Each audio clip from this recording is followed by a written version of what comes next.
Good evening po mga kababayan. Ma'am sir, this is Jam, the Filipino channel. Ang inyong pong lingkod. So today is November 25, 2025. At tayo ngayon ang pupunta dyan yan sa may The Laundry Project, sa may barangay 474, Sampaloc, Manila po yan. At dadalhin po natin dali lang ha. Dadalhin po natin yan sa may Fabi, Barangay Fabi, Barangay 815, Paco, Manila po yan.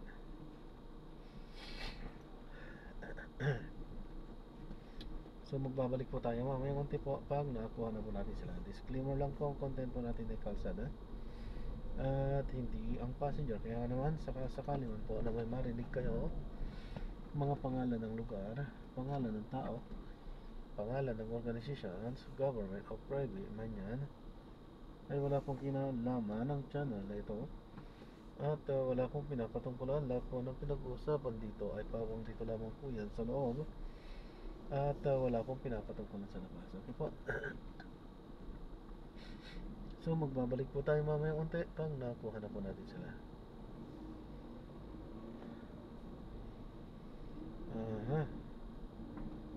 So dadaan tayo ng ilalim, tapos Lerma. Okay. Yan, makinig tayo ng mga nagbabagong balita at mga talakayan habang tayo papunta doon sa ating pick-up area. At pinakamababa rin simula September 2023, ang net gainers score ay sinusukat sa pagsasama ng resulta ng mga nagsasabing tumuyak din ang kanilang pauhay at walang. Ayon po sa SWS, bumaba ang net gainers sa lahat ng lugar sa bansa. Super Radio DZWB Balita Totoo. Inaprobahan ng Senado ang panukalang pondo para sa Department of Education na nagkakalaga ng 1.044 billion pesos para sa 2026. May tuturing itong pinakamalaking pondo ng kagawaran sa kasaysayan ng bansa. Ayon po kay Education Secretary Sani Angara, sa pamamagitan nito ay mas bibilis at titibay ang iba't ibang reforma sa sektor ng edukasyon. Kabilang sa mga nadagdagan ng alokasyon ay ang mga pangangailangan sa mga pampublikong paaralan gaya ng textbooks, learning materials at ang pagkamalawig ng school-based feeding program. Tumaas din ang alokasyon ng para sa Last Mile Schools program, Human Resource Development, Alternative Learning System at Electrification o yung paglalagay na po ng supply at serbisyo ng kuryente sa mga paaralan. At ayon naman nga po kay Senator Sherwin Gatchalian, ang chairman ng Senate Committee on Finance, sa kunaw ng school-based feeding program ang nasa 3.5 milyong mga estudyante mula sa kindergarten at grade 1. Nakatakdang ilunsad ang Department of Agriculture ang tinatawag na Farm to Market Road o FMR Watch. Layo nitong mabantayan ang pagtatayo ng mga Farm to Market Road projects at maging bahagi ng monitoring ang publiko. Ayon kay Agriculture Secretary Francisco Chu Laurel Jr., ang anumang kapalpakan at katiwalian sa rural infrastructure ay lubos na nakakaapekto sa produksyon ng mga pagkain at kabuhayan ng mga magsasaka. Sa pamagitan naman ng FMR Watch, ang mga kababayan pati na mga lokal opisyal ay maaaring magbahagi ng larawan o litrato at magsumbong ng makikitang issue sa pagtayo ng mga FMR projects. Naniniwala pa si Laurel na makatutulong ito para masiguro na ang pondo ng bayan ay hindi maaabuso at hindi maibubulsa ng mga iwaling. Personal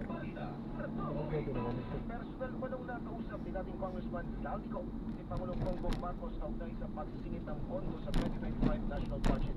Yan naman ang sinabi ni Cos sa panibagong video na kanyang inilabas kahapon. Ayon sa dating mambabatas, nangyari ang kanilang pag-usap nitong March.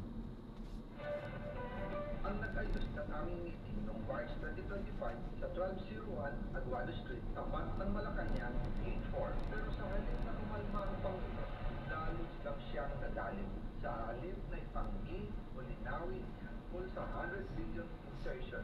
Pinagsabihan niya kami, dating Speaker, Romualdez, at sa akin mismo, diretsyahan niya sinabi, huwag mo akong tigilan sa mga insertions ko. Huwag ka nang makialam sa budget. Dahil sa mga binitawang salita sa akin ni BBM, naging malinaw sa akin siya mismo ang nagtutos kila Secretary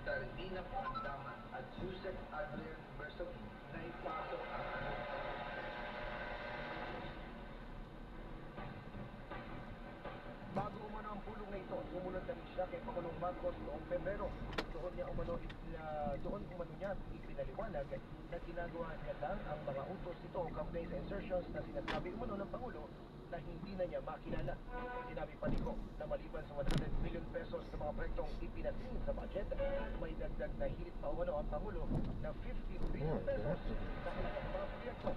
Mayroon din umano mga ipinasingit pa ang Pangulo sa panukalang 2026 national budget na tinatalakay pa ngayon ng Kongreso. Kung titingnan ninyo, ang 2026 budget, may panibago siyang 97 billion insertions. Pero ngayon, pinasok na mismo sa President's Budget o NF 2026. Kung ang kinumpirma ni Secretary Arnie Bunuan na may instructions ang Pangulo na magpasok ng 100 billion ulit sa President's Budget. Kaya wala na siyang pwedeng ipamigay. Ito ay nalaman ko noong May 2025 na meeting namin kasama si dating Speaker Romualdez. Yapatinig ni dating ako Bicol Party List Representative Saldico. Sinusubukan pa naman ng GMA Integrated News na makuha ang panig ng Malacanang hinggil sa mga bagong pahayag na yan, Nico. Balitang balita sa Double B. At idinawit na rin ni dating Congressman Ko ang anak ng Pangulong Bongbong Marcos na si House Majority Leader Sandro Marcos sa issue ng insertion sa national budget. Ayon kay Ko, may mga budget insertion umano ang anak ng Pangulong mula 2023 hanggang 2025. Hindi lang po ang Pangulo ang may insertion sa budget, pati po si Congressman Sandro Marcos meron din pong pinapasok taon-taon. Noong 2023, may 9.636 billion pesos. Noong 2024, 1.7 billion pesos. At nitong 2025, 21.127 billion pesos. Lahat-lahat, kabuuan, may 50.938 billion pesos. Naglabas pa siya ng umano'y listahan ng mga insertion ng nakababatang Marcos. Nalaman ko na lang sa mga contractor na galit siya sa akin. Malinaw ang sangkot ang Pangulo sa budget insertion dahil kitang-kita naman ang firma nito sa General Appropriations Act o GAA.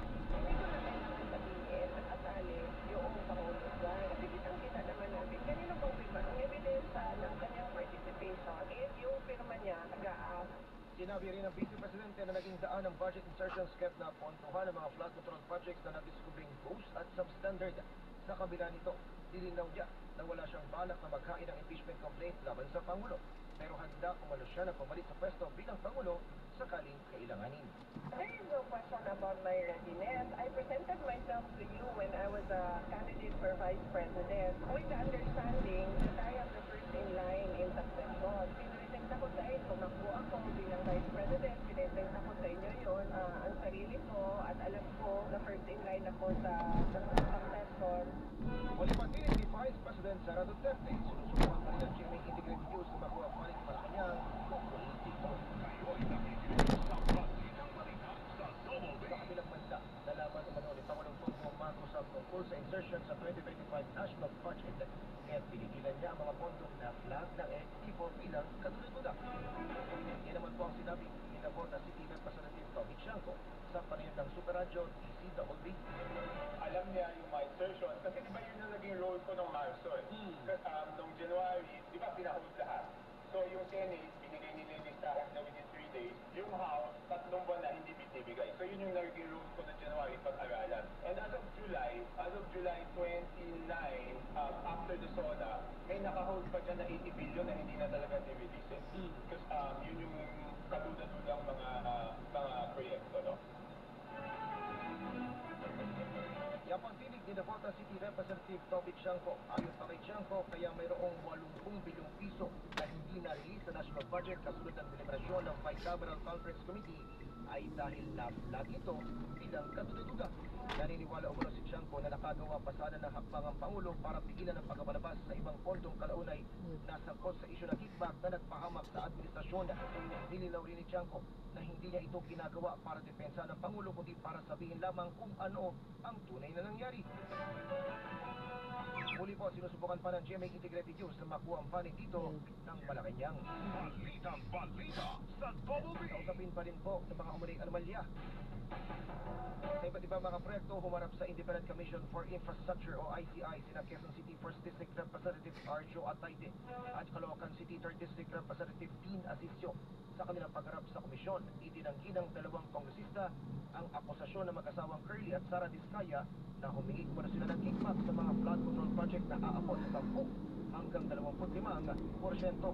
Hamon nila sa mga Diskaya, paglabasan ng mga ebidensya at patunayan ng aligasyon.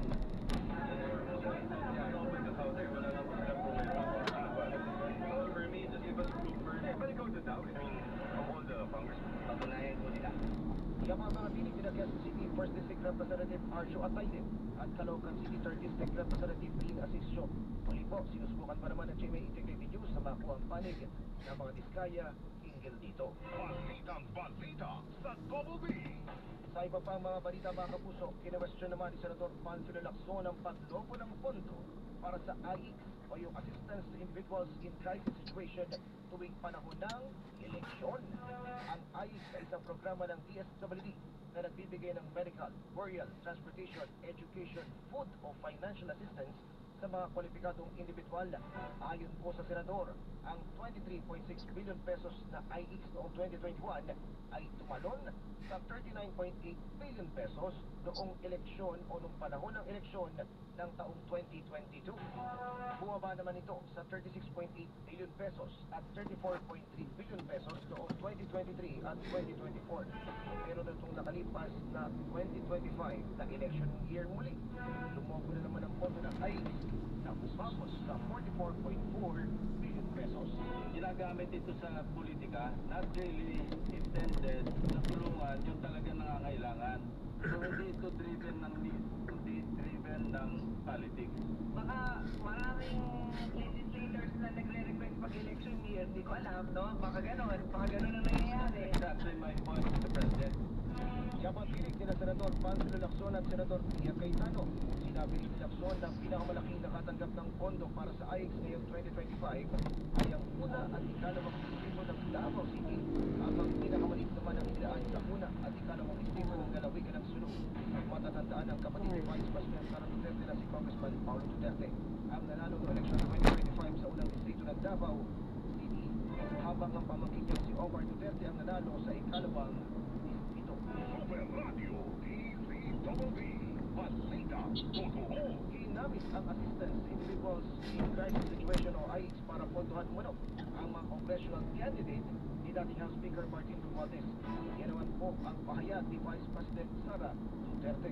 Dito makikita natin na ginamit ang AIX para sa politika. Ginamit nila ang AIX to fund congressional candidates that were backed up by Speaker Martin Romualdez. Sinusubukan pa ng GMA Integrated News na makuha po ang panig ng pondo.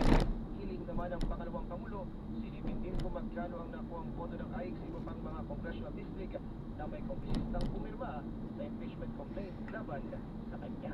Meron ng congressman na nagsabi nila na yung budget ginamit para bayaran sila, para pumirma na ang hindi lang flood control project o hard project, meron din binigay galing po sa project ng AIX. Muli pininig ni Vice President Sara Duterte. Balitang balita sa Double B. Pinagulaanan ni dating Presidential Spokesperson Harry Roque ang kumalat na impormasyon na naaresto na siya ng mga otoridad sa Netherlands. Sa isang post sa social media, ibinahagi ni Roque na mabiyahe sana siya pagtulong Vienna, Austria para sa kanyang asylum request pero hindi natuloy dahil issue sa kalusugan. Paliwanag niya, mayroon kasing pool sa Europa na kung anong bansa ang nag-issue siya ng visa ay siya rin poprotekta sa kanya. Sa kanyang kaso, Austria umano ang nagbigay ng kanyang visa kaya umano nagdesisyon ang The Netherlands na dapat ay Austria ang magbigay sa kanya ng proteksyon. Mga kapuso, baka may impormasyon kayo, 1 billion pesos po ang katapat ng impormasyong hawak ninyo. Yan po kasi ang alok ng pabuya ng Department of Justice para sa makapagtuturo sa kinaroroonan ni Cassandra Leong na nahaharap sa kasong human trafficking. Yan ay kasunod na rin ang kautusan ng Pasig City Regional Trial Court na kansilahin na ang pasaporte ni Ong. Aminado naman si Acting Secretary of Justice Frederick Vida na nahihirapan silang hanapin si Ong kaya humingi sila ng tulong sa publiko. We confirm that we're having difficulty signing this, but the reward is basically crowdsourcing. So, with the current information we have, we don't have enough. Batid naman po natin sa nakalipas, may kakayanan na umikot, malaw, makalabas, Hihingi mo kayo pasok nila yung ng picture. Pilipinas na hindi natin Kaya po hindi na charging.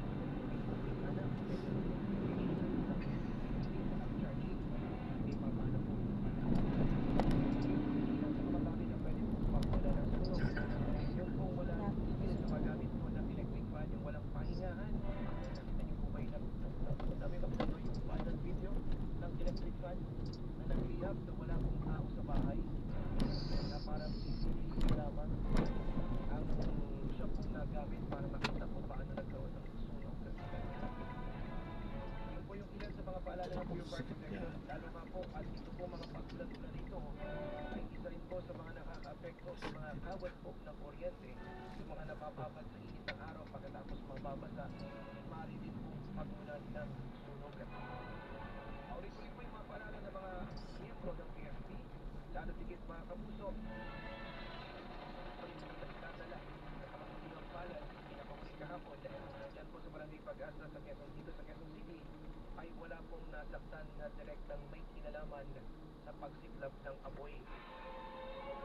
Ay kung maalala po natin, may mga isinuteng naitala na may mga bata o kaya naman po ay may mga kababayan tayong hindi na po sinuwerteng nakalabas mula po sa mga nasunog nilang bahay na nakalulungkot po na sitwasyon. Muli mga kapuso, ingat-ingat tayo ha. Kayo'y nakikinig sa Balitang Balita sa Double B.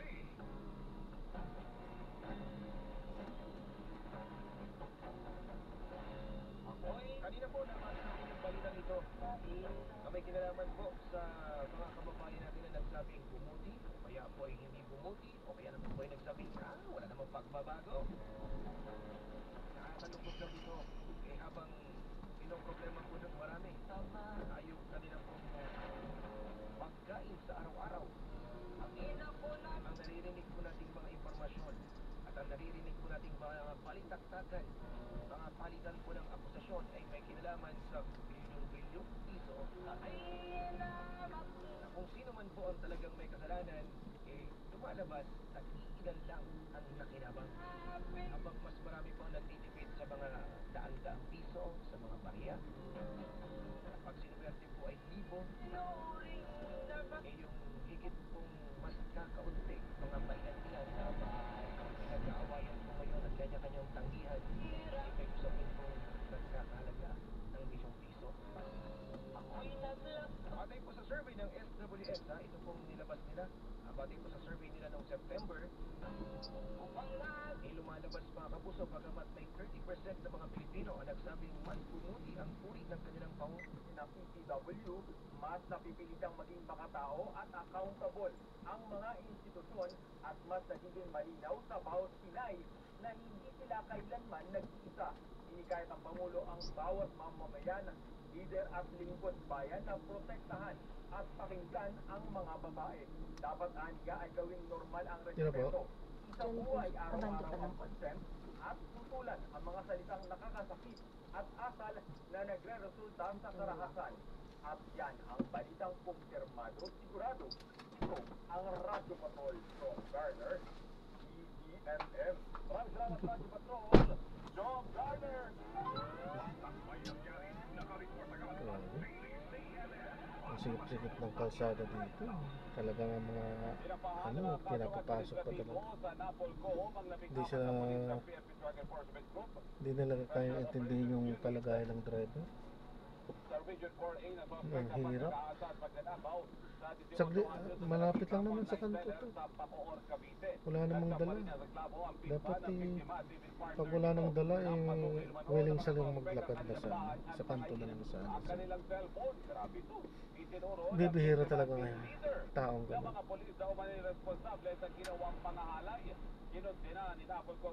Ayan, so gagawa na po natin ng ibang video itong ating susunod na mission. Ang umanay papababoy sa biktima na anyay walang buwang sa PNP at tiniyak na pananagutin ng sospek. Pinapurihan ni kalinisan ang Bacoor City Police sa mabilis na pag-aksyon at pag-aresto sa mga sospek. Sinampahan sa Piskalyan mareklamong robbery at carnapping.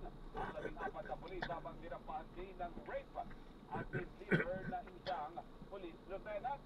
8 na ang arestado habang nagpahayag ng kagustuhang sumuko ang 4 sa